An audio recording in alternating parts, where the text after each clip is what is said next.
وان المندستي dadweynow waan almeendastay nin baa jaceelkayga fargelin igu haya ninkaas waa la ii sheegay almeenda waa uu qatay waad ii jeedin waa fahansama ninkaas meel baan saaraya laakiin soo ma igu fiicna inaan jaceelkayga si wanaag inaan horta si tartiib ah oo wax ku raasado haddaan wax ku waayo waxa ballan igu ah inaan ma artaa dagaal la qaado ninkaas jirkeygu uu dhisan yahay wax weyn waxaan u abeelay midna ma jirto dadweynow ninkaas fargelinta ha joojiyo hadduu jooji waayo waxaan soo bandhigay waa jideen intaas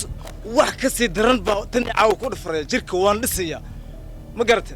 laakiin marka ugu horeyso maskax ahaanteeda jaceelkeyga inaan la hadlaan damac sababtoo ah inay hadalkeyga inaan wax ku soo dhaxsan waa laga yaabaa horta maxaan dhahlaa waxaan dhahayaa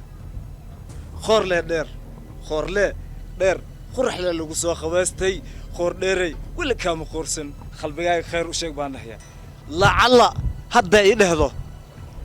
iqaad lee ku jirtaa aan ku qaada qashkeyga waay lama qaata qabiiladiin hadda ii dhahdo taas waxaan ugu dacwoodaa dadweynihiin kulankeena dambe mid la yaab lah ama feer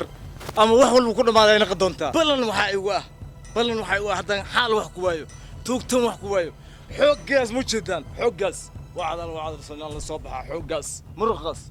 waa u jeedin amla in kastoo yaryahay wacdar baa ku qarsan soo ma maqlaysaan haddaan xoog bay tegaysaa jacaylkaa